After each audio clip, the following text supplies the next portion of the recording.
है। जैसे जैसा मैंने अभी आपको बताया कि सूर्य भगवान की पत्नी संज्ञा जी, तो संज्ञा जी तो अब तपस्या करने चली गई और उन्होंने जो है छाया संज्ञा जी को यहाँ भेज दिया।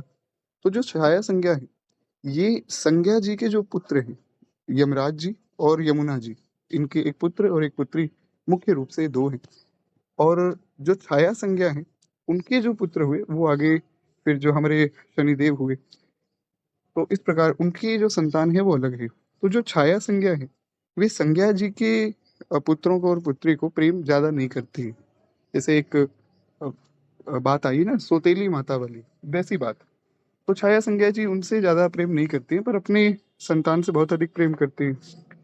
तो इसमें भी आगे बहुत विस्तृत कथा प्राप्त होती है कि सूर्य भगवान को जो है पता लगा एक दिन कि इस प्रकार से ये जो है भेदभाव करती हैं संज्ञा जी के बच्चों में और अपने बच्चों में। तो सूर्य भगवान ने जो है उन्हें कुछ श्राप दिए हैं, उन्होंने सूर्य भगवान को श्राप दिए हैं। ये बहुत विस्तृत कथा है, हमें इसमें नहीं जाना है।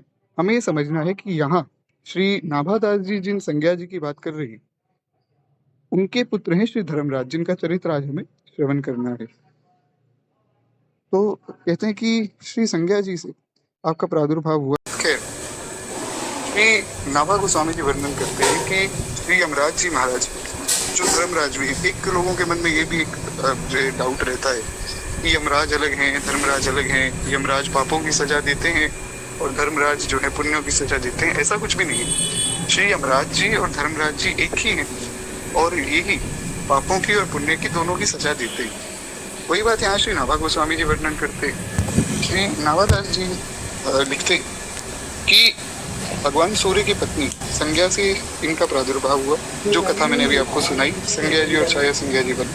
और कहते हैं आप कल्पांत तक यमनपुरी में रहकर जितने भी जीव हैं उनको शुभ और अशुभ दोनों का ही फल प्रदान करते हैं। जो भी कर्म हम करते हैं तो हमारे कर्मानुसार शुभ हो या अशुभ हो तो उनका भुगतान वे करवाते हैं। उसमें भी एक विस्तृत व्याख्या प्राप्त होती है भागवत जी में और अन्य पुराणों में विशेष रूप से प्राप्त होती है कि किस प्रकार से नरकों में यातना दी जाती है, किस प्रकार से स्वर्ग के भोग दिए जाते हैं। खैर उन सबको सुनने का कोई लाभ नहीं है, तो हम थोड़ा आगे बढ़े। कहते हैं इस प्रकार श्री यमराज जी महाराज सबको शुभ अशुभ का फल प्रदान करते हैं। कहते हैं ये पुण्यात्मा लोगों को धर्मराज के रूप में और पापी लोगों को यमराज के रूप में दिखाई देते हैं। मतलब ऐसा नहीं है कि 2 लोग हैं, एक धर्मराज है एक यमराज है, ऐसा नहीं। श्री धर्मराज जी ही जो पुण्यात्मा है उनको धर्मराज के रूप में दिखते हैं और जो पापी हैं उनको यमराज के रूप में, उनके काल के रूप में दिखते हैं। एक ही व्यक्ति जो 2 रूपों में सबको दिखाई देते हैं। लेकिन हाँ, इसमें ये भी बात है जो भक्त हैं वे तो महाराज नरक आदि तो नहीं जाते, तो उनको फिर धर्मराज जी का दर्शन होता है, चाहे वे उपदेश करने आए या किसी प्रकार की कुछ अगली योनि में मान लीजिए किसी को जाना है। कई बार ऐसा भी होता है कि जैसे आप भजन कर रहे हैं पर अंत में काल में जो भगवान की स्मृति ना होकर संसार की स्मृति हो गई तो पुनः जन्म लेना पड़ता है। पर उसमें भी जो भक्त हैं उनको नरक तो जाना ही नहीं पड़ता है, उनको धर्मराज स्वयं लेने आते हैं और वे जो है उचित स्थान पे जैसा फिर भगवान निर्देश करते हैं वहाँ जो है उनको फिर धर्मराज जी लेकर जाते हैं। इस प्रकार शास्त्रों में बहुत विस्तृत ये बात प्राप्त होती है। तो इस प्रकार जीवों पर दया भी श्री यमराज जी करते हैं और जिनको दंड देना होता है उनको दंड भी श्री यमराज जी देते हैं। और एक बार फिर से बोलिए श्री यमराज जी महाराज की जय। खैर मैं क्षमा प्रार्थी हूँ, आज थोड़ी सी डिस्टर्बेंस ज़्यादा हो रही, इसलिए ही मैं सुबह कथा करता हूँ, क्योंकि सुबह क्या है बहुत शांति होती है और इतनी डिस्टर्बेंस में जो है थोड़ा सा कथा कहने में भी संकोच रहता है। तो चलिए कोई बात नहीं, जैसी हरी इच्छा। आप लोगों को सब कुछ समझ तो आ रहा है ना, इसलिए मैं 2-3 बार एक चीज़ को बोल रहा हूँ ताकि कुछ छूट ना जाए हमसे। तो जैसा हम सुन रहे थे तो कहते हैं जैसे अशुद्ध सोने को शुद्ध करने के लिए अग्नि में तपा के, वैसे ही आप जो है कृपावश जीवों को दंड देकर उनको शुद्ध करते हैं। जो नरक है, नरक का ऐसा कोई मतलब नहीं कि उनको दंड दिया जाता है, उनको दंड पे दंड देते रहते, उनको सुधारने के लिए दंड दिया जाता है कि आप जो है ये सब गलतियाँ वापस मत करो, वापस मत करो। लेकिन जीव जो है बड़ा मूर्ख है, वो समझता ही नहीं है कि मेरे सुधार के लिए है। वो पुनः फिर से जो है पाप में प्रविष्ट हो जाता है, वो फिर पाप करने लग जाता है। बड़ी कृपा करके भगवान मनुष्य जीवन देते हैं, वो फिर पाप करने लग जाता है। और भगवान की करुणा देखिए, अनंत जन्मों से हम भटक रहे हैं, अनंत जन्मों से कितने पाप कितने पुण्य किए होंगे, बार बार बार बार भगवान अवसर दे रहे हैं, हम बार बार बार बार पाप करके बार बार संसार में आ रहे हैं, और भगवान फिर भी करुणा करना नहीं छोड़ते। भगवान फिर भी सोचते कि चलो कोई बात नहीं, क्या पता आज सुधर जाए, क्या पता आज सुधर जाए। कैसी करुणा है श्री भगवान की। भगवान ने कभी भी हमारा साथ नहीं छोड़ा है, और हम जो है संसार की छोटी छोटी चीजों के लिए भगवान को भूल जाते हैं। हमारे यहाँ वृंदावन में, वृंदावन की विशिष्ट विभूतियों में से एक श्री जगन्नाथ प्रसाद भट्टमाली जी, पंडित जी महाराज, श्री सुदामा कुटी का जिन्होंने निर्माण किया। सुदामा कुटी वंशीवट में, जहाँ मलुक पीठ है हमारे श्री गुरुदेव का स्थान, उसके पास में ही सुदामा कुटी आश्रम। तो सुदामा कुटी में सब संतों का निवास पहले था, अभी भी संत रहते हैं वहाँ पर। सर्वप्रथम वहाँ पर जो है संतों का निवास हुआ करता था, संत सब बैठकर मिलकर भगवत चर्चा करते थे, पंगत होती थी, खूब सुंदर वहाँ का जो है अभी भी वैसा ही सब वातावरण है।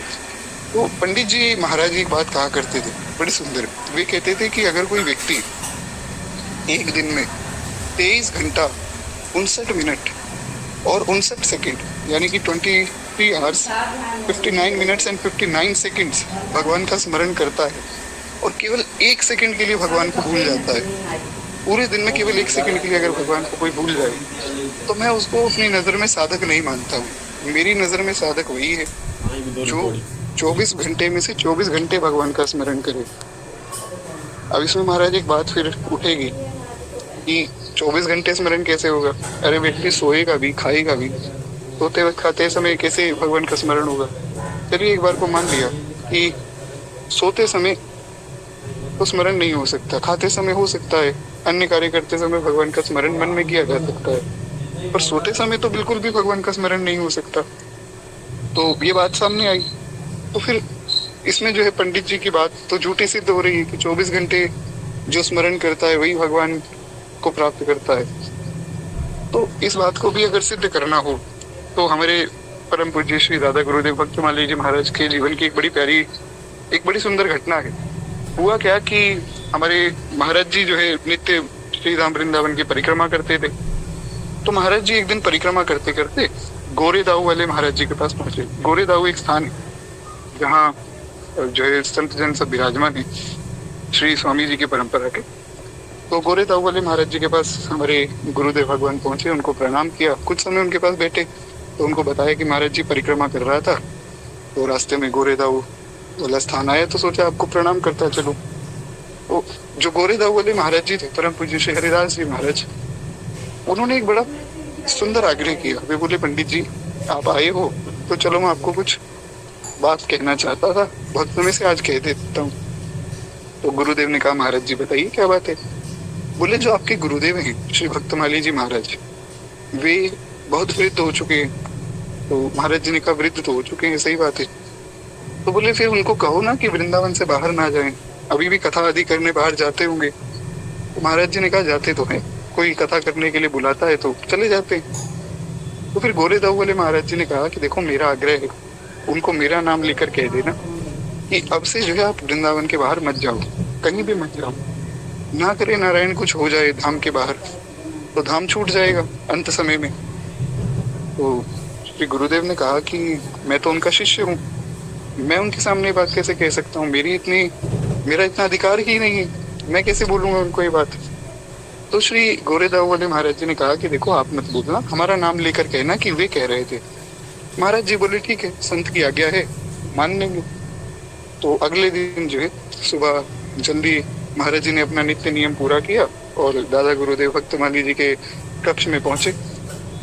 तो श्री दादा गुरुदेव ने कहा कि कहो पंडित जी क्या बात हो गई, कैसे आना हुआ, इतनी जल्दी कैसे आए। तो महाराज जी ने कहा कि गुरुदेव एक बात जो है मन में थी, श्री गोरेदाऊ वाले महाराज जी ने आपसे निवेदन करने के लिए कहा था, तो आप आज्ञा करें तो मैं कह दूं। तो बोले कहो। तो महाराज जी ने फिर सारी बात बताई कि इस प्रकार वे कह रहे थे कि अगर अंत समय में धाम छूट गया या ना करे नारायण धाम के बाहर कुछ हो गया फिर, तो तुरंत जो है श्री दादा गुरुदेव भगवान को आवेश आया और वे बोले कि तुम्हें क्या लगता है कि मैं धाम से बाहर रहता हूँ, एक क्षण के लिए भी, एक क्षण भी छोड़ो, आधे सेकंड के लिए भी मैं भगवान की स्मृति से, धाम की स्मृति से दूर नहीं होता हूँ। नित्य निरंतर मेरे मन में धाम का चिंतन चलता रहता है। मैं जहाँ रहूंगा, अगर धाम से बाहर रहूंगा, ज्यादा से ज्यादा क्या होगा? तो महाराज जी तो शिष्य है, अब शिष्य क्या बोले गुरुदेव के सामने? तो वे चुपचाप बैठे रहे, सुनते रहे। तो दादा गुरुदेव बोले कि ज्यादा से ज्यादा क्या, हाथ पांव टूट जाएंगे भैया, ज्यादा से ज्यादा मृत्यु हो जाएगी, इससे ज्यादा तो कुछ नहीं होगा। तो जहां मेरी मृत्यु होगी, मैं तुम्हें ये लिख कर देता हूँ पंडित जी, जहां मैं जो है प्राण त्यागूंगा, वहीं वृंदावन प्रकट हो जाएगा। भगवान को वहां वृंदावन प्रकट करना पड़ेगा।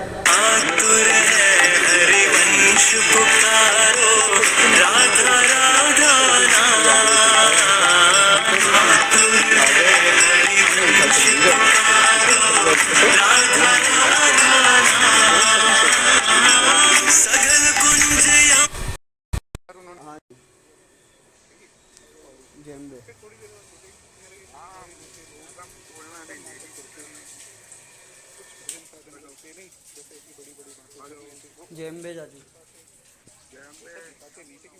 हाँ बोलो। अरे लंबा हो गया था अभी, बोलती रहो यहाँ पे आ, तुम्हें बताती हूँ तेरे को, अपनी पति को फोन कर रही थी। अर्जुन ने बोल दिया, मैं लेडी तो नहीं लड़ता। अरे उसकी जल खा रही है ये ऊपर वाली की साइकिल, वाइकिल भी मैं रखता हूँ ना, और ये लोग क्या अपने हिसाब से कंप्लीट रहते हैं ये लोग, तो उसकी जलती है बरोबर की, कि इसको क्यों नहीं बोलते।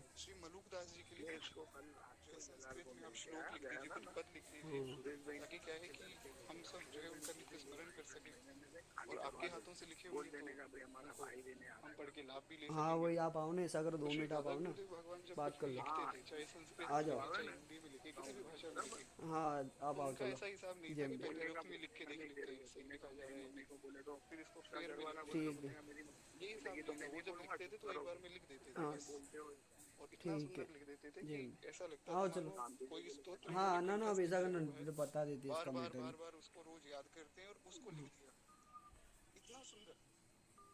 ऐसी पद रचना कर देते थे, बड़े विद्वान थे महाराज।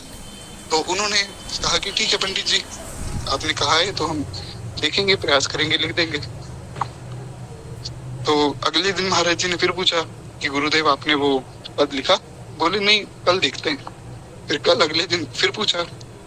तो 2-3 दिन जब श्री गुरुदेव भगवान पूछ रहे थे बार बार, तो दादा गुरुदेव ने कहा देखो पंडित जी, बात ऐसी है, हमारा मन अभी कहीं और लगा हुआ है, और वहां से मन हटता नहीं, वहां से मन हटाना बड़ा कठिन है। तो इसलिए तुम बार बार आग्रह मत करो, इतना समझ लो हम नहीं लिख पाएंगे, अब हमारा मन यहाँ से हटेगा नहीं। तो महाराज जी बोले ठीक है, आपकी जैसी आज्ञा।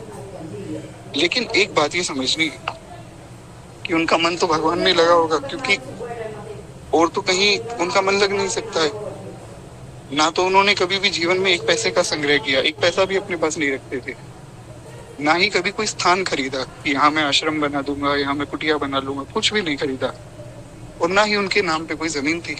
तो किस चीज का स्मरण करेंगे? परिवार कुछ है नहीं, साधु संतों का क्या परिवार है महाराज। तो श्री महाराज जी कहते हैं कि हमने पूछा तो नहीं, पर हम समझ गए थे कि महाराज जी जो है श्री धाम वृंदावन का और श्री ठाकुर जी किशोरी जी का ही ध्यान नित्य करते हैं, और वहां से उनका ध्यान हट नहीं रहा। और उसके अंदर का रहस्य ये है कि संसार की किसी वस्तु में मान लीजिए आपका मन लगा, तो कुछ समय बाद मन हट जाएगा, मन करेगा कि चलो बस अब बोर हो गए, अब कुछ और सोचते हैं, कुछ और नया ढूंढते हैं, तो वहां से मन हट जाता है। पर भगवान के केस में ऐसा नहीं है। जहाँ श्री ठाकुर जी की बात आती है, वहां पर भगवान में एक बार अगर मन लग गया, धाम में एक बार अगर मन लग गया, फिर वहां से हटता नहीं। तो ये समझना है कि श्री दादा गुरुदेव भगवान इस प्रकार मतलब बताते थे कि अब नित्य निरंतर भगवान का स्मरण होता है, 24 घंटे, सोते समय भी होता है।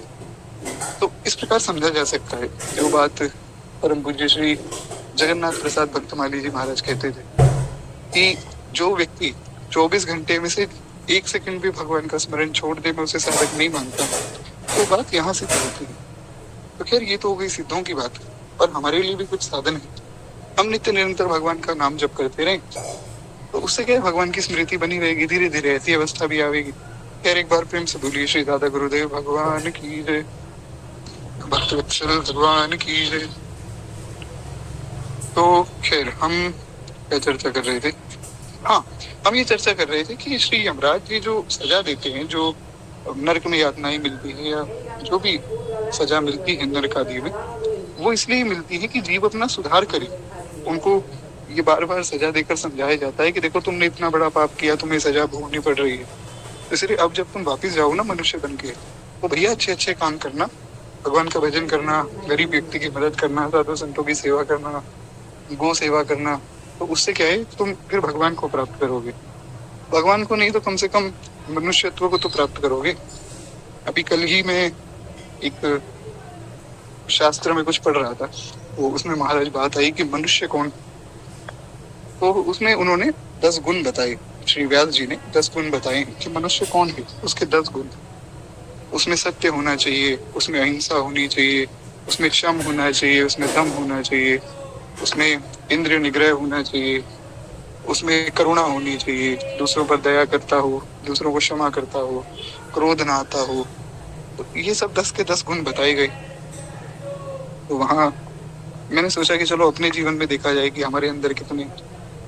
तो मेरा जो रिजल्ट आया वो 10 में से आया 0। तो मैं तो फेल हो गया बहुत बुरी तरह। तो अभी तो मनुष्य ही नहीं बने, भक्त बनना तो बहुत दूर है।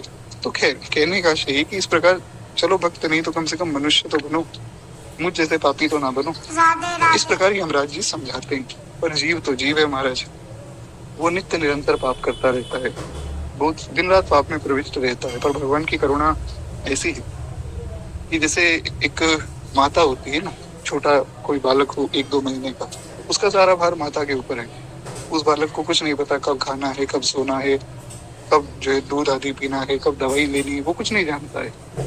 उसकी माता को सारी चिंता रहती है। उसी प्रकार भगवान रामचरितमानस में कहते हैं कि हे लक्ष्मण, मेरा जो भक्त होता है मैं उसकी रक्षा कैसे करता हूँ वो सुनो। लक्ष्मण जी ने कहा प्रभु बताइए। भगवान कहते हैं, करहूं सदा तिनके रखवारी, जिमि बालक राखई महतारी। भगवान कहते हैं कि जिस प्रकार एक माँ अपने छोटे बालक को रखती है, उस प्रकार मैं अपने भक्त की रक्षा करता हूँ, उन्हें कहीं कोई कष्ट नहीं आने देता हूँ। और ये बात नित्य निरंतर जब आप कृपा का अनुभव करेंगे तो आपको अनुभव होगी कि अरे हाँ, भगवान तो हर समय कृपा कर रहे हैं, हर क्षण भगवान की कृपा बरस रही है। देखने की देर है, जब तक हम अनुभव नहीं करेंगे तब तक पता नहीं लगेगा। छोटी छोटी चीजों में भगवान की कृपा दिखती है। फिर एक बार प्रेम से बोलिए भक्तवत्सल भगवान की जय। इस प्रकार श्री प्रियादास जी कहते हैं कि श्री यमराज जी सबको उनके पाप और पुण्य के अनुरूप ही फल देते हैं, और दंड भी इसलिए देते हैं ताकि वे सुधरे। खैर, तो उसके बाद कहते हैं भगवान के जो है मंगलमय नाम की महिमा का वर्णन करते हुए श्री धर्मराज जी ने अपने दूतों से कुछ श्लोक कहे, और बड़े प्यारे श्लोक कहे, जिसमें वे अजामिल के उपाख्यान का वर्णन करते हैं। अब दिक्कत ये कि ये जो श्लोक है मुझे दिख नहीं रहे, इसलिए मैं ये श्लोक आपको कल सुना दूंगा अभी, क्योंकि यहाँ धूप बहुत ज्यादा है तो इतना मैं फोकस कर नहीं पा रहा हूँ। मैं ग्रंथ आज नहीं लेके आ पाया हूँ साथ में, मैं तो केवल फोन में ही फोटो ले आया हूँ, इसलिए आप आज्ञा करें। तो श्लोक हम कल सुन लेंगे, अभी उसका भावार्थ सुन लेते हैं। श्लोक का भावार्थ बड़ा सुंदर है। कहते हैं कि देखो हे प्रिय दूतों, मेरी बात बड़ी ध्यान से सुनना। भगवान के नामोच्चारण की जो महिमा है उसे समझो। देखो भगवान का नाम लेने की क्या महिमा है। कहते हैं कि अजामिल जैसे पापी भी एक बार नामोच्चारण करने मात्र से मृत्यु पाश से छुटकारा पा गया। अजामिल महाराज महापापी था। अजामिल की कथा तो खैर आप सबको याद ही है। ब्राह्मण था वो पहले, परंतु एक बार जो है शराब आदि में और वेश्यागमन आदि में लग गया, तो उसके कारण सब भजन आदि सब नष्ट हो गया और वो पाप कर्मों में प्रवृत्त हो गया। ये पूरी विस्तार में कथा इसके बाद आएगी। धर्मराज जी का चरित्र आज हो जाएगा, कल अजामिल की ही कथा हमने सुनी, तो इसलिए अभी मैं ज्यादा विस्तार नहीं कर रहा हूँ। कल हम वही सुनेंगे तो हम वहाँ इसका विस्तार कर लेंगे। तो सरल शब्दों में इतना कहा जाए कि अंत समय में जो है इसने अपने पुत्र को पुकारा है नारायण नाम से, और उस पुत्र की जगह पुत्र तो नहीं आया, लेकिन भगवान नारायण के पार्षद आ गए लेने की। तुमने नारायण पुकारा चाहिए अपने पुत्र का भाव करके ही पुकारा, नारायण नाम तो लिया ना, तो चलो हमारे साथ भगवान के धाम चलो। इसमें भी आगे एक रहस्य की बात है, जो कि अक्सर जो कथा भागवत में कई भागवतकार नहीं बताते, बड़ी गलत बात है, बताना चाहिए। वहां पर जो प्रसंग है उसका विस्तार करना चाहिए, वो हम कल की कथा में करेंगे। तो उसमें कुछ चीजें हैं, जैसे कि जब भगवान नारायण के दूत आए तो भगवान नारायण के दूतों में और यमदूतों में जो है वहां शास्त्रार्थ हुआ है, और उस शास्त्रार्थ के बाद भी 1 साल तक अजामिल धरती पे ही था।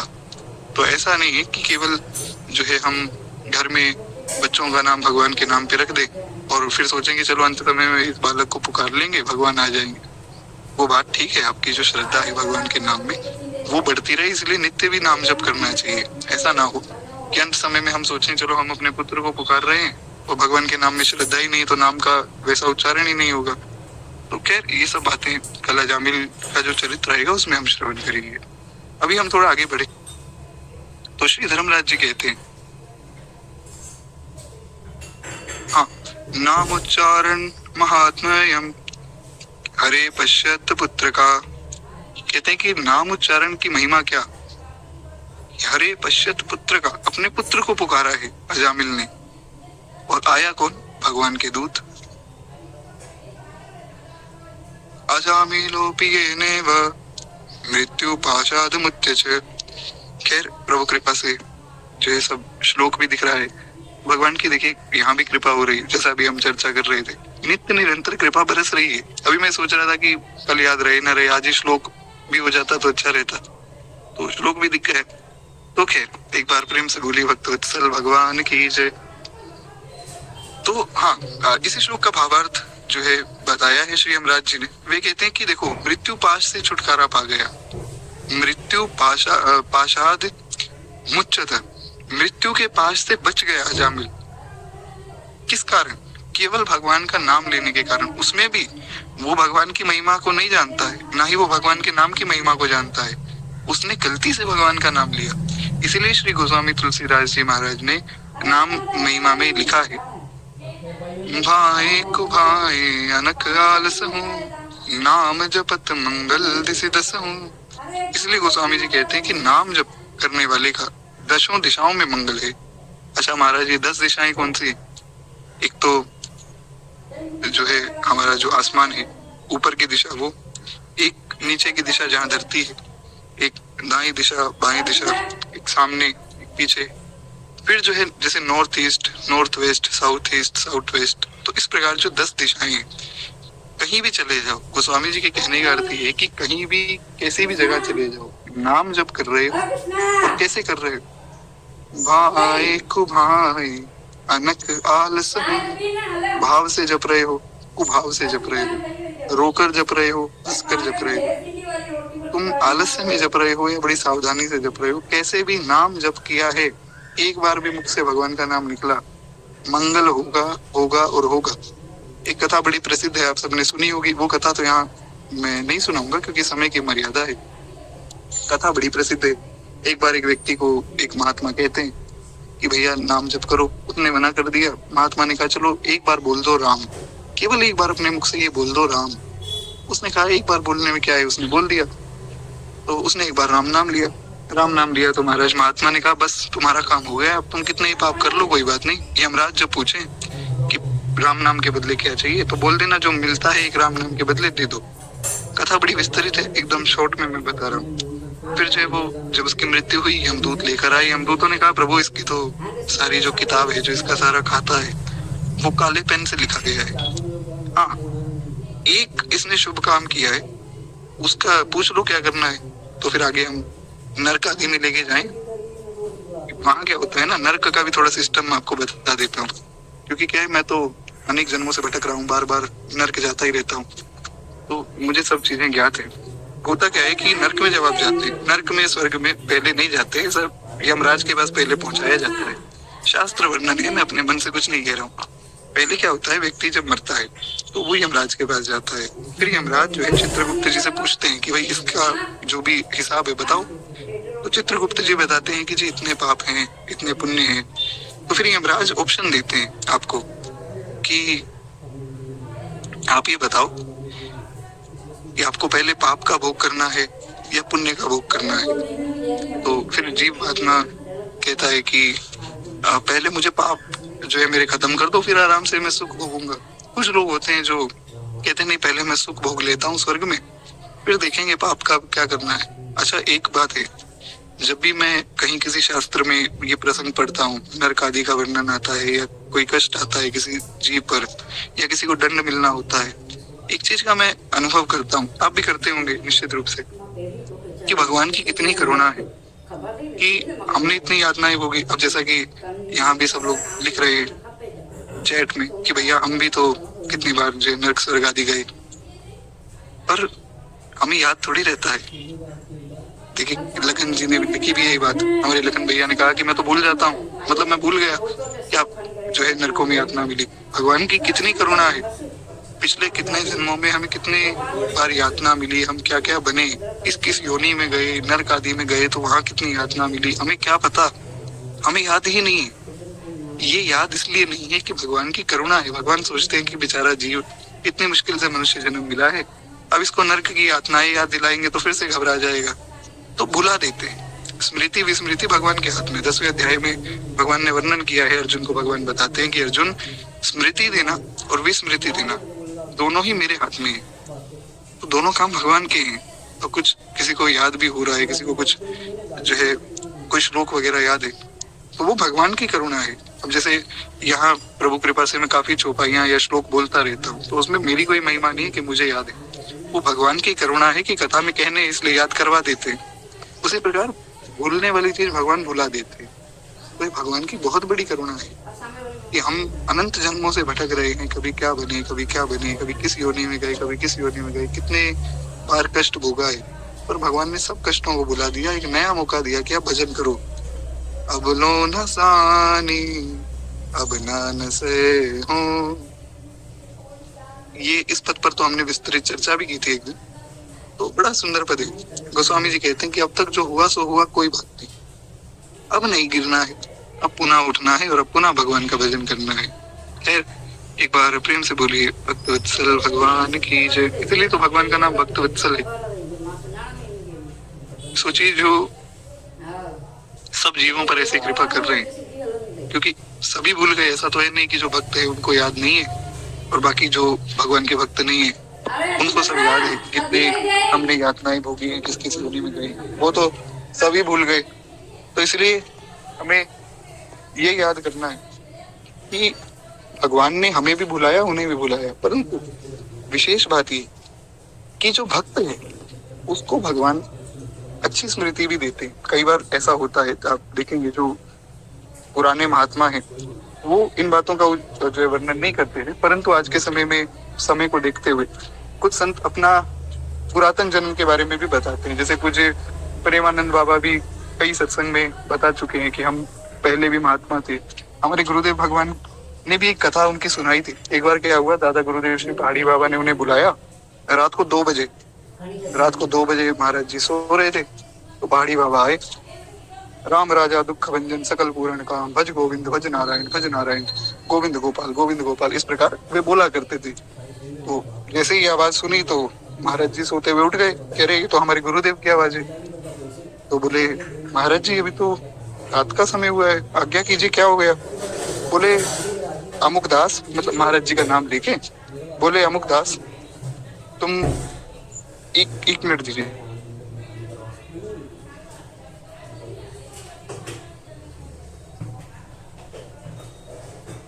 जी खैर, एक बार प्रेम से बोलिए भक्तवत्सल भगवान की जय। एक बार मुझे ये बता दीजिए कि मेरी आवाज क्लियर है ना, कि नेटवर्क की दिक्कत हो सकती है जी।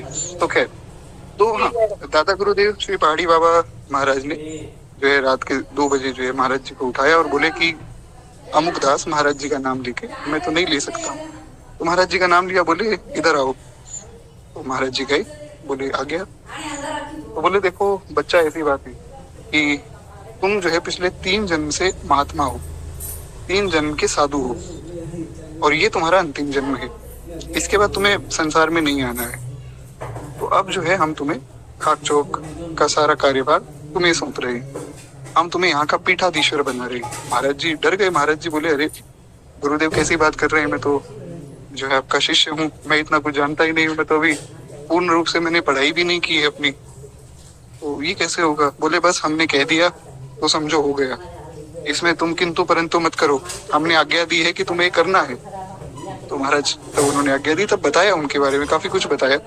सब बातें तो महाराज नहीं बताई महाराज जी ने अपनी कथा में, क्योंकि कुछ बातें होती है जो गुरु शिष्य के बीच में ही रही। परंतु उनके बारे में एक बात तो हमें स्पष्ट हुई कि महाराज जी पिछले 3 जन्म के महात्मा थे। तो कई बार ऐसा होता है कि संत जन अपना वर्णन कर देते हैं, तो वो क्यों? क्योंकि भगवान के भक्तों को कई बार स्मृति आ जाती है कि अरे हाँ, हम तो भगवान के भक्त थे, हम यहाँ कहाँ संसार में फंस गए। तो भगवान के भक्तों पर ये विशेष कृपा है। जी ऐसे तो यानी कोई बात नहीं है, वो तो ठीक है, ठाकुर जी की कृपा है। इतनी धूप में गर्मी नहीं लग रही, धूप है पर गर्मी नहीं लग रही, ठाकुर जी की बड़ी कृपा है। खैर, तो हाँ, गीता जी में भगवान ने वर्णन किया है। 9वें अध्याय का 26वां श्लोक भगवान कहते हैं, समोहम सर्वभूतेषु नामे द्वेषोऽस्ति न प्रिय। हाँ, ये भजन्ति तुमा भक्ता मयिते तेषु चाप्यहम्। भगवान कहते हैं कि देखो अर्जुन, मैं सबके लिए समान हूँ, ना मेरा कोई द्वेषी है और ना प्रिय। समूहम सर्वभूतेषु नामे द्वेषोऽस्ति, मेरा कोई द्वेषी नहीं है और ना मेरा कोई प्रिय है, मैं सबको समान रूप से प्रेम करता हूँ। परंतु एक बात, ये भजन्ती तुम्हारा भक्ता, अगर तुम मेरे भक्त हो तो तब मैं फिर तुमसे अधिक प्रेम करता हूँ, तब मैं जो कहते हैं ना पार्शियलिटी करना, वो कर देता हूँ। जैसे भगवान ने महाभारत के युद्ध ना करने की प्रतिज्ञा ली, तो दुर्योधन ने कहा कि भाई आप तो वैसे ही पांडवों की साइड लेते हो, आप युद्ध करो ना करो, आप तो इनकी साइड ही रहोगे। भगवान बोले बिल्कुल रहूंगा। तो दुर्योधन ने कहा इसका मतलब आप पक्षपात करते हो। बोले बिल्कुल करता हूँ। तो दुर्योधन ने कहा पितामह भीष्म तो कह रहे थे आप परम भगवान हो, आप जो है योगेश्वर कृष्ण हो, आप परमात्मा हो, ईश्वर परमा कृष्ण सच्चिदानंद विग्रह अनादिरादि गोविंद सर्व कारण कारणम। बड़ी बड़ी बातें कर रहे थे पितामह भीष्म तो, कि आप तो ईश्वर हो, परमात्मा हो, सर्व कारणों के कारण हो, आप तो जगत के पालनहार हो, जनार्दन हो, कितने कितने विशेषण दिए। तो फिर ये तो झूठी बात हो गई। भगवान ने कहा कैसे झूठी बात हुई? बोले जो ईश्वर है, जो भगवान है, सब उनकी संतान है। भगवान बोले हाँ, तो जब सब उनकी संतान है तो महाराज फिर पक्षपात क्यों? फिर तो मैं और अर्जुन दोनों ही प्रिय होने चाहिए आपको। भगवान बोले वो बात तो ठीक है, मुझे तो तुम दोनों ही प्रिय हो, परंतु अर्जुन मुझे विशेष रूप से प्रिय है। और मैं ये बात आज डंके की चोट पे कहता हूँ, महाभारत पढ़िए, महाभारत में भगवान ने कहा है, भगवान बोले कि महाराज मैं ये बात डंके की चोट पे कह रहा हूँ कि मैं पांडवों का पक्षपाती हूँ, और जो पांडवों का मित्र है वो मेरा मित्र है, जो पांडवों का द्रोही है वो मेरा द्रोही है।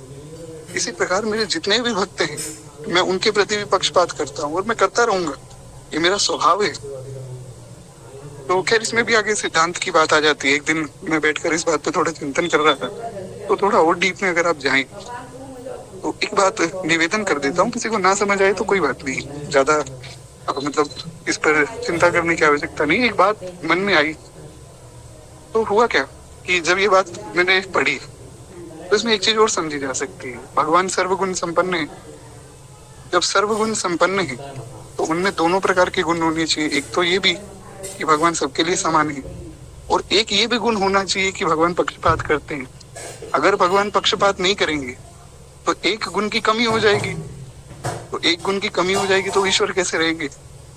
तो उनकी ईश्वरता में एक ये भी गुण होना चाहिए कि समान भी है सबके लिए और पक्षपात भी करते हैं, लेकिन पक्षपात करते हैं भक्तों के साथ।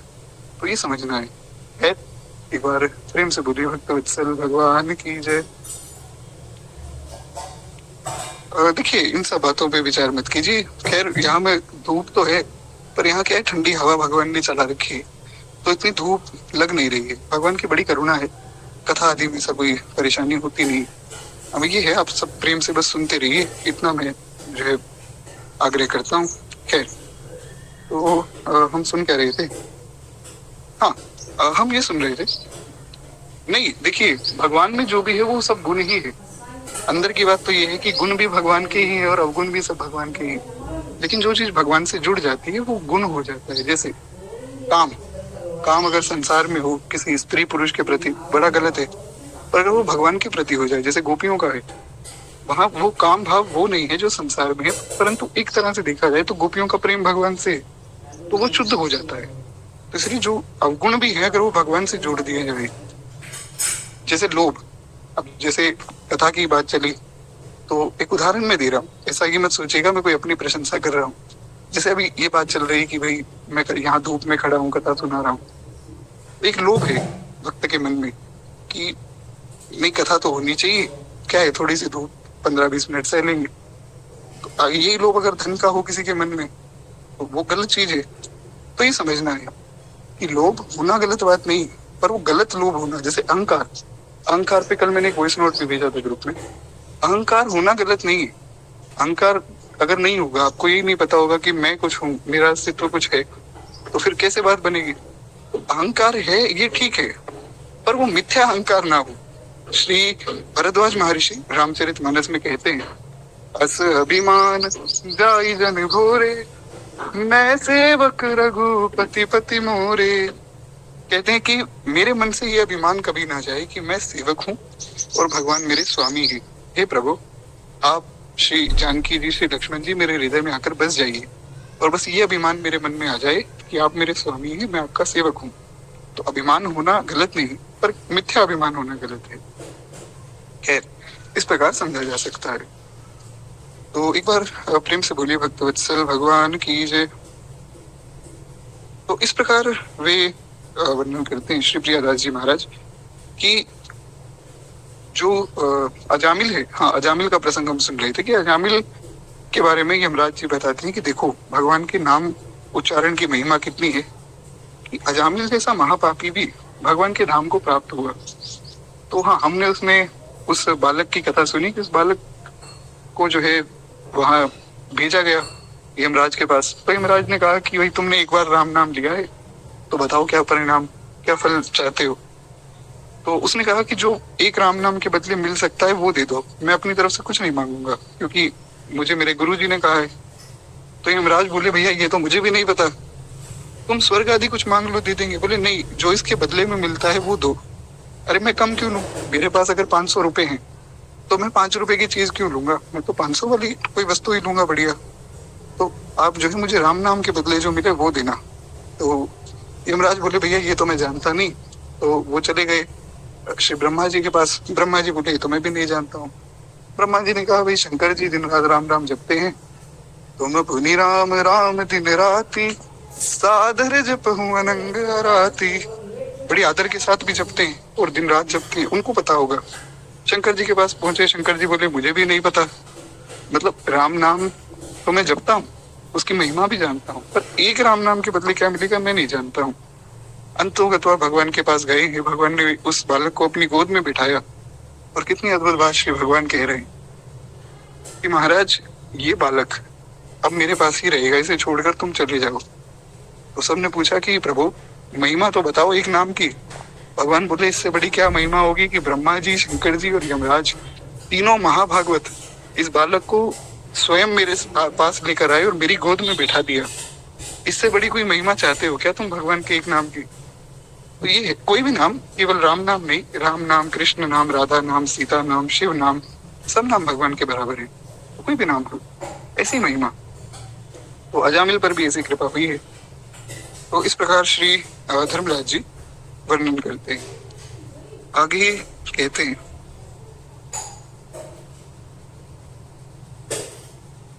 हाँ श्लोक जो है मैं एक बार पुनः पढ़ देता हूँ। इस श्लोक में कहते हैं, एतावताल निर्हारम पुंसाम संकीर्तनम भवतो गुण कर्मा।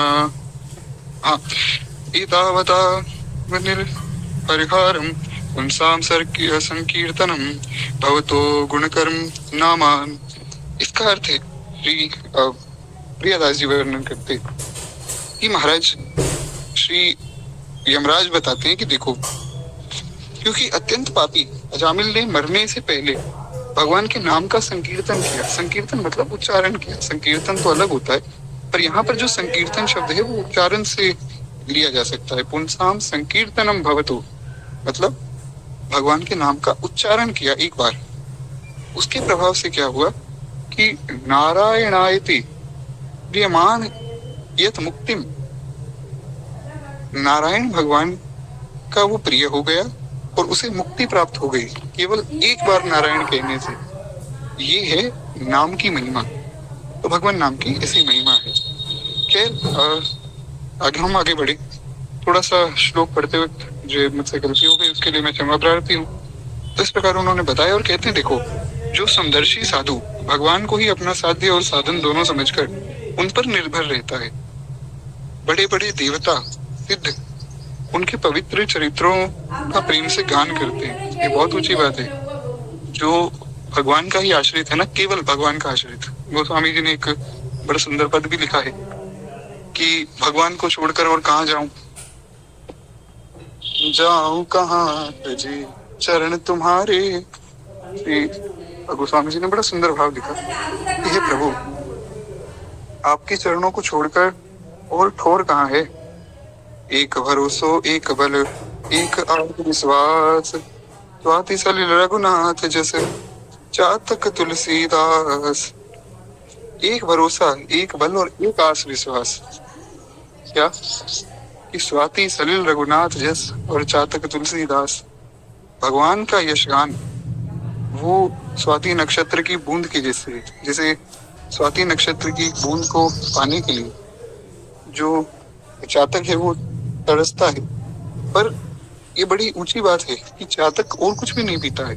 जो पक्षी है, चातक पक्षी है एक, वो क्या करता है कि स्वाति नक्षत्र में जब बारिश होती है उसकी ही बूंद को ग्रहण करता है। उसको गंगा जल भी पिला दिया जाए तो भी नहीं पीता है। वो चाहे किसी नदी के अंदर डूब जाए, गंगा जी के अंदर भी डूब जाए तो भी गंगा जी का पानी नहीं पिएगा, एक बूंद भी नहीं पिएगा। केवल स्वाति नक्षत्र की जो बूंद गिरेगी उसका ही पान करेगा। ऐसी ही निष्ठा भगवान के भक्त में हो कि बने तो रघुवर ते बने, जो बिगड़े भरपूर, और जो रघुवर ते ना बने तो वह बनिवे पैदूर। श्री गोस्वामी जी महाराज कहते हैं, दोहावली लिखी है गोस्वामी जी ने। गोस्वामी जी ने 12 ग्रंथ लिखे, हनुमान चालीसा, रामचरितमानस, दोहावली, कवितावली आदि। तो उसमें दोहावली में एक बड़ा प्यारा दोहा है। कहते हैं, बने तो रघुवर ते बने, अगर मेरा कोई काम बनता हो तो राम जी बनाए तो बने और नहीं तो ना बने। अगर राम जी नहीं चाहते तो ना बने। लेकिन जो काम राम जी से नहीं बनता है और कोई बना रहा है, कोई देवता कोई मनुष्य, फिर वो बनने पे दूर पे तो बेकार है। फिर तो मेरी अगर बिगड़ी बने तो भगवान ही बनावे। इसलिए गोस्वामी जी ने हर एक ग्रंथ में यही कहा अपने मन को कि भैया भगवान का आश्रय ले। रामचरितमानस प्रभु कृपा से हमने 2 बार आद्योपांत सुनी। उसने अंत में हमने यही सुना कि पाई न के ही गति पतित पावन राम, भज सुन सठ मना। पाई न के ही गति पतित पावन राम, भज सुन सठ मना। गोस्वामी जी अपने मन को समझा रहे हैं, हे मन, हे सठ मन, ये मेरे मूर्ख मन, बात को समझ। अरे ऐसा कौन है जिसने भगवान को भजा हो और उसको उत्तम गति ना मिली हो।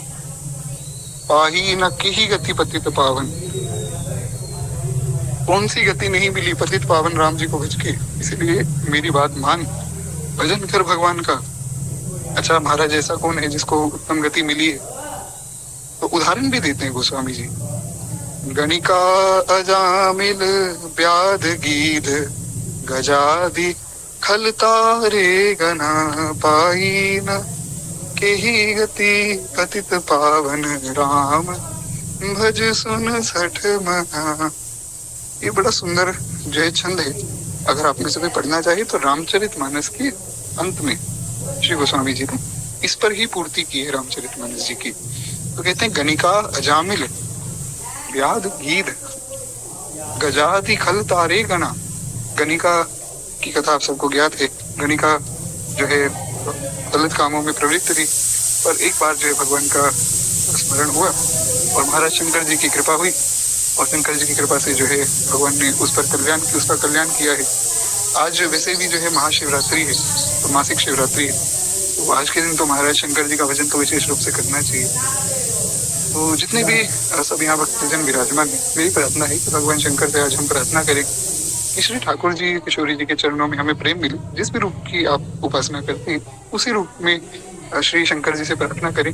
और जो भी आपका रस है, आप जो है वात्सल्य रस में, माधुर्य रस में, दास्य रस में, किसी भी रस में अगर उपासना कर रहे हैं, भगवान शंकर पांचों रसों के आचार्य हैं, तो उनसे प्रार्थना करनी चाहिए। गुरु शंकर रूपिणो, शंकर जी गुरु रूप हैं और गुरु शंकर रूप हैं। तो आज के दिन जो है बिल्व पत्र आदि से, दूध आदि से भगवान शंकर का अभिषेक किया जाए और उनसे प्रार्थना की जाए कि हमें जो है भगवान के चरणों की भक्ति दीजिए। खैर, एक बार प्रेम से बोलिए श्री गौरी शंकर भगवान की जय। अब आज मन तो मेरा था कि कुछ शंकर जी की वंदना में कहा जाए कोई पद आदि, पर वो हम कल करेंगे क्योंकि अभी मेरे पास केवल 10 मिनट है, तो वो हो नहीं पाएगा। तो कल की कथा में हम कोई शंकर जी की वंदना का सुंदर सा पद सुन लेंगे। तो आप जो है घर में शंकर जी की पूजा विशेष रूप से जरूर कीजिएगा। तो हम आगे बढ़े। तो हाँ, हम सुन रहे थे कि भगवान का नाम लेने से प्रत्येक मनुष्य का कल्याण होता है और सर्वविध मंगल होता है। जो व्यक्ति नाम ले रहा है उसका तो निश्चित रूप से मंगल होगा ही। जो भी उसके जीवन में हो रहा है, चाहे दिखने में वो अमंगल हो। हमारे गुरुदेव बड़ी प्यारी बात कहते हैं कि दिखने में हो सकता है कि ऐसा लग रहा हो कि भाई इसका तो अमंगल होता जा रहा है, नाम लेता है, लेकिन ऐसा वास्तव में नहीं। वास्तव में उसका मंगल ही हो रहा होता है। तो इस प्रकार जो है अजामिल का भी कल्याण हुआ। और हाँ, जो भक्त वैष्णव केवल भगवान का आश्रय लेते हैं, जैसे गोस्वामी जी ने कहा, बने तो रघुवर ते बने, और जो रघुवर ते ना बने वह बनी वे पैगूर। तो जो भगवान से ना बने वो फिर और कोई ना बनाए। हमें और किसी का आश्रय नहीं लेना है, अनन्य आश्रय। तो श्री भगवान गीता जी में भी वर्णन कर रहे हैं, 9वें अध्याय का 23वां श्लोक। श्री भगवान कह रहे हैं, अनन्या चिंतयन्तो मां ये जना पर्युपासते तेषां नित्यभुक्तानां योगक्षेमं वहाम्यहम्। भगवान कह रहे हैं, जो अनन्य भाव से मेरा चिंतन करता है, जो मेरी उपासना करता है, उस व्यक्ति का योगक्षेम का वहाम्य मैं करता हूँ। यानी कि उसको जो चाहिए वो मैं देता हूँ, जो उसके पास नहीं है वो मैं देता हूँ, और जो उसके पास है पहले से उसकी मैं रक्षा करता हूँ। इस प्रकार भगवान बता रहे हैं। पर उसके लिए शर्त क्या है? अनन्या चिंतयन्तो माम, अन्य भाव से मेरा चिंतन करो। पर इस श्लोक को बताते समय हमारे गुरुदेव एक बड़ा प्यारा भाव कहते हैं, और ध्यान से समझिएगा इस भाव को। श्री गुरुदेव भगवान कहते हैं कि हमारे जीवन में हमने तो देखा नहीं कि पहले 3 चरण इस श्लोक के घटते हो। ना तो अनन्या चिंतयन्तो माम, ना ते जनो पर्युपासते, और ना ही अंतिम चरण जिसमें भगवान ने कहा तेषां नित्य भुक्तानां, जो नित्य मेरा ध्यान करते हैं। तो हमारे गुरुदेव कहते हैं कि हमारे जीवन में तो तीनों चरण ही नहीं, ना तो हम अनन्य भाव से चिंतन करते, ना हम भगवान का स्मरण करते, और ना भगवान की पूजा करते। और अंतिम चरण जो है घटता रहता है दिन में और हमारे जीवन में। कैसे? भगवान हमारे योग क्षेम का हम में तो कर ही रहे हैं। आप जो है बहुत ज्यादा नाम नहीं भी जपेंगे तो भी भगवान तो कृपा कर ही रहे हैं महाराज। तो हालांकि ऐसा गुरुदेव के संदर्भ में कहना तो ठीक नहीं है, क्योंकि वे तो भगवत स्वरूप ही है। वे तो नित्य निरंतर भगवान का स्मरण करते रहते हैं, बस बाहरी रूप से धन्यता दिखाते हैं। पर मेरे जैसे जो जीव हैं उनके जीवन में प्रत्यक्ष दिखता है। आप देखिए कितनी करुणा है श्री भगवान की, कि आज जो है 9 से 10 कथा होनी थी, तो मैंने सोचा 9 से 10 तो बड़ा शोर होगा, कथा हो नहीं पाएगी। पर प्रभु कृपा से इतना शोर नहीं हुआ है, और धूप है फिर भी ठंडी हवा चल रही है, तो गर्मी भी नहीं लग रही, कथा भी अच्छे से हो रही है। तो भगवान योगक्षेम का वाम में तो कर ही रहे हैं। हाँ, मैं भजन नहीं करता हूँ, मैं कुछ नहीं करता हूँ भगवान के लिए, वो अलग बात है। तो अंतिम चरण तो घटता ही घटता है महाराज। भगवान की करुणा के बारे में क्या कहा जाए, ऐसे करुणा और उनाले केवल श्री ठाकुर जी। खैर, तो इस प्रकार श्री अप्रियदास जी महाराज कहते हैं, श्री सुखदेव गोस्वामी जी भागवत जी में वर्णन करते हैं कि परीक्षित, इस प्रकार जो महात्मा केवल भगवान का आश्रय लेता है, उसकी पूजा, उसकी आराधना और उसकी सेवा से प्रसन्न होकर भगवान उसको इतना उत्तम बना देते, क्योंकि भगवान ही सबको साधु बनाते हैं। सुंदर कांड में एक चौपाई है, वो मुझे याद नहीं आ रही है, उसमें भगवान कहते हैं, करहु सत्य ते ही साधु समाना, कि जो मेरा भक्त जो है मेरा आश्रय लेता है, मेरा शरणागत हो जाता है, करहु सत्य ते ही साधु समाना, मैं उसको साधु के समान बना देता हूँ। तो भगवान इतनी करुणा कर देते हैं कि उस महात्मा की पूजा करने देवता पधारते हैं, देवता आते हैं उसकी पूजा करने। और ये बात सत्य है, बहुत से देवता जो है बड़े बड़े संतों के चरणों में प्रणाम करने के लिए झुकते हैं। बहुत ऊंची बात है। एक कथा प्राप्त होती है एक संत की कि नाम तो मुझे याद नहीं आ रहा है, बड़े अच्छे संत हैं, हमारे पुराणों में उनका वर्णन आया है, नाम याद आएगा तो मैं बता दूंगा। तो वे क्या करते थे कि वे एक बगीचा बना रहे थे भगवान की सेवा पूजा के लिए। उन्होंने सोचा बढ़िया बढ़िया सुंदर सुंदर फूल जो है श्री ठाकुर जी को अर्पित करेंगे, तो एक बढ़िया सा बगीचा बनाएंगे। तो उन्होंने एक स्थान देखा, बोले यहाँ बनाएंगे महाराज बढ़िया हमारे ठाकुर जी का बगीचा। तो उस स्थान के पास में ही कुछ लोग जो है मुर्गा आदि और बकरा आदि इनको काटते थे कि हम तो देवी को बलि चढ़ाएंगे। तो महात्मा ने रोका कि भाई ये तो बड़ी गलत बात है, यहाँ मैं भगवान के लिए सुंदर फूल चुनता हूँ और तुम यहाँ जो है मुर्गा बकरा काट रहे हो, तो अच्छी बात नहीं। बोले नहीं, हमारी देवी को हम तो बलि देते आए हैं और अब भी देंगे। महात्मा बड़े रुष्ट हो गए, बड़े उदास हो गए। अब बहुत ध्यान से सुनिएगा भगवान ने क्या लीला की। एक बार प्रेम से बोलिए भक्त वत्सल भगवान की जय। अच्छा, इसमें भी एक प्रश्न आया था कि आप जो है कुछ जरूरी सुनाने से पहले ही जयकार क्यों लगवा देते हो महाराज, ताकि पता लगे कि कौन कौन ध्यान से सुन रहा है, कौन कौन जाग रहा है। खैर, तो हुआ क्या कि वो महात्मा रुष्ट हो गए और उदास हो गए कि अरे मैं तो बगीचा बनाना चाहता था, अब ये क्या हो गया। तो रात के समय में वे देवी उनके स्वप्न में प्रकट हुई और हाथ जोड़कर खड़ी हो गई कि आप तो इतने बड़े संत हैं, मैं आपसे क्षमा चाहती हूँ, ये जो मेरे उपासक है ये गलत काम कर रहे हैं, पर मैं इनको रोक दूंगी क्योंकि मुझे भगवान की आज्ञा हुई है। मतलब भगवान के संबंध से वो देवी भी उनसे माफी मांगने आए। इसका ये मतलब नहीं समझना है कि हम देवी देवताओं को अपने वश में करके कुछ भी करवा लें, ऐसा नहीं। लेकिन जो इस कोटि का महात्मा है उनके सामने देवता भी नतमस्तक हो जाते हैं। उसके बाद फिर देवी माँ ने अपने सब उपासकों के स्वप्न में भी दर्शन दिया। उन्होंने कहा कि भाई कल से ये बंदी आदि बंद करो और जैसा जैसा ये महात्मा जी कहें वैसी वैसी इनकी सेवा करो, उससे मैं प्रसन्न हो जाऊंगी। तुम इनकी सेवा करोगे तो मैं प्रसन्न हो जाऊंगी। क्यों? इनकी सेवा से भगवान प्रसन्न होंगे और ठाकुर जी प्रसन्न होंगे, वही तो हम चाहते हैं। तो ये है महाराज भगवान के भक्त की महिमा।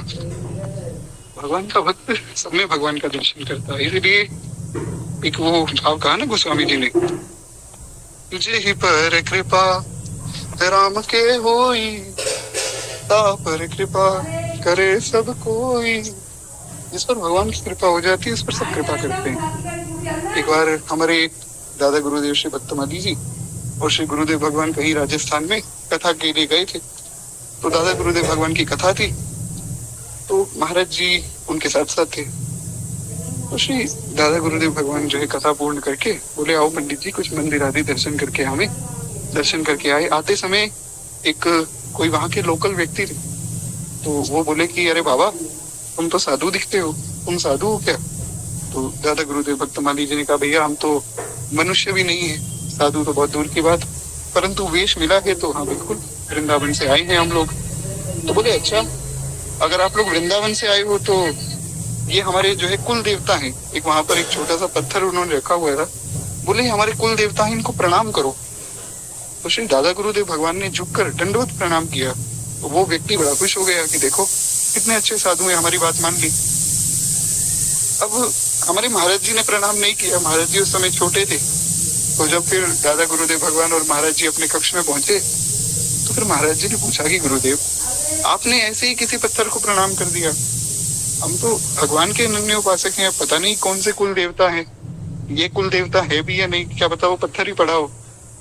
तो श्री दादा गुरुदेव ने बड़ी प्यारी बात कही, बोले पंडित जी आप कथा कहने जाते हो तो वहां पर कथा में सुनाते हो ना कि सब में भगवान का दर्शन करो, सिया राम मैं सब जग जानी। बोले जी गुरुदेव सुनाते तो हैं। तो बोले जब ये सुनाते हो तो खुद के जीवन में अनुभव नहीं करना है क्या? खुद भी तो दर्शन करो, सिया राम मैं सब जग जानी, सब जगह भगवान की तो विराजमान है। ऐसा जो समदर्शी महात्मा है, अनन्यता इसको कहते हैं। अनन्यता ये नहीं कि हम तो जी राम उपासक हैं, हम नहीं मानते कृष्ण को, हम कृष्ण उपासक हैं, हम नहीं मानते राम जी को, ऐसा नहीं होता है। या हम वैष्णव हैं, हम शिव जी को नहीं मानेंगे, या हम वैष्णव हैं, हम और किसी देवता की पूजा नहीं, ऐसा नहीं होता है। आपको किसी भी देवता की पूजा का सौभाग्य मिला, उनको प्रणाम करके कहें कि हमें श्री ठाकुर जी किशोरी जी की भक्ति दीजिए, क्योंकि वो भी भक्त हैं, ऐसा नहीं कि देवता भक्त नहीं, सब देवता भगवान के भक्त हैं। भगवान शंकर के पूरे परिवार में सब श्री राम नाम से दीक्षित हैं और सब जो है श्री राम नाम का जप करते हैं। और जितने भी देवता हैं सब किसी न किसी रूप में भगवान का ही भजन करते हैं। तो ये बात समझनी थी, ये है अनन्यता। खैर उसके बाद तो हमारे महाराज जी हैं, वो तो सब में ही भगवान का दर्शन करते हैं। कोई भी छोटा बालक उनके पास प्रणाम करने जाता है, उसको खूब लाड दुलार से जैसे भगवान करुणा करते हैं वैसे करुणा करते हैं। तो खैर ऐसे अनेक जो घटनाएं हैं। अभी थोड़ा समय नहीं है, केवल 4 मिनट का समय रह गया है, तो एक बार प्रेम से बोलिए भक्तवत्सल भगवान की जय। तो इस प्रकार जो है श्री सुखदेव गोस्वामी जी कहते हैं कि अजामिल का उद्धार हुआ है एक बार नारायण नाम लेने से। और जो महात्मा भगवान का इस कोटि का भक्त हो जाता है उसको देवता भी प्रणाम करते हैं। तो इसलिए ऐसे भक्त जो है हमें बनना है। मतलब इसलिए नहीं बनना है कि देवता हमें प्रणाम करे, इसलिए बनना है कि ठाकुर जी प्रसन्न हो। जिन भेषाम हरो सांवर रीते, मैं तो सोई भेष धरूंगी। तिलक क्यों लगाते हो? तिलक इसलिए लगाते हैं महाराज क्योंकि हमारे ठाकुर जी को पसंद है, तो भगवान की प्रसन्नता के लिए।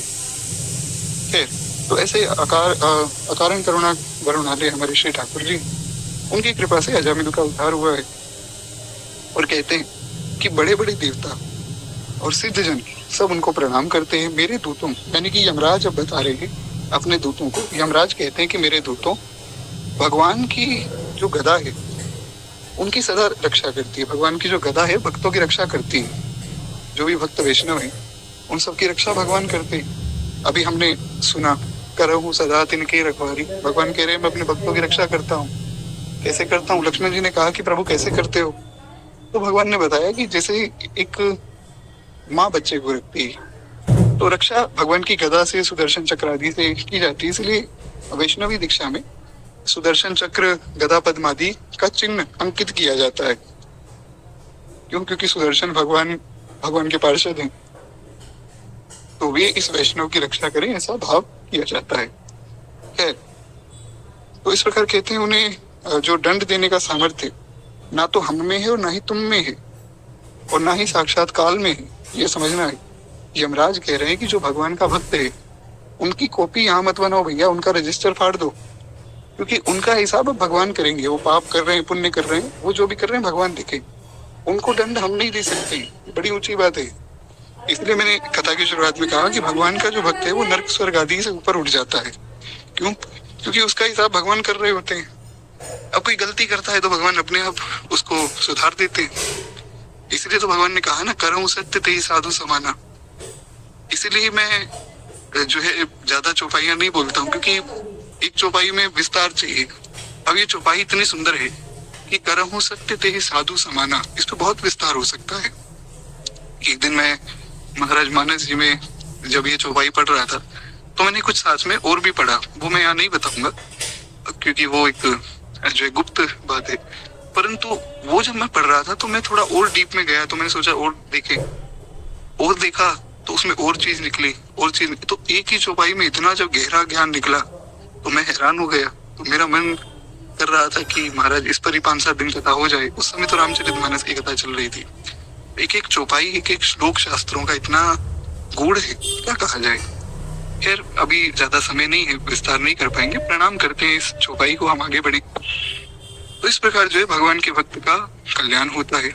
आगे की कथा हम जो है प्रभु कृपा से कल सुनेंगे। अभी के लिए केवल 2 मिनट प्रेम से भक्तमाल जी की आरती करें और देखिए भगवान की कितनी करुणा है और आप सब भक्तों की कितनी करुणा है। ये सब लोग मन में विचार कर रहे थे कि भैया धूप में खड़े होकर कथा सुना रहे हैं, प्रभु कृपा से धूप ही चली गई महाराज। बड़ी कृपा भगवान करते हैं। क्या तो एक बार प्रेम से बोलिए भक्त वत्सल भगवान की जय।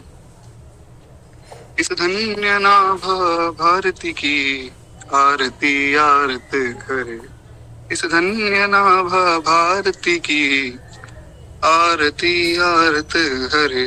ये भक्त भगवत की कथा सब विश्व का मंगल करे, इस धन्य नाभ भारत की आरती आरत हरे। नर जाति जब माया विवश अज्ञान तम में पग गई, जन भारती आभा कभी जगमग गई, जग जग गई। अज्ञान माया मोह तम की काली माँ कलई धुली सत प्रेम समता सत्य सुख शुचि कंज कलिका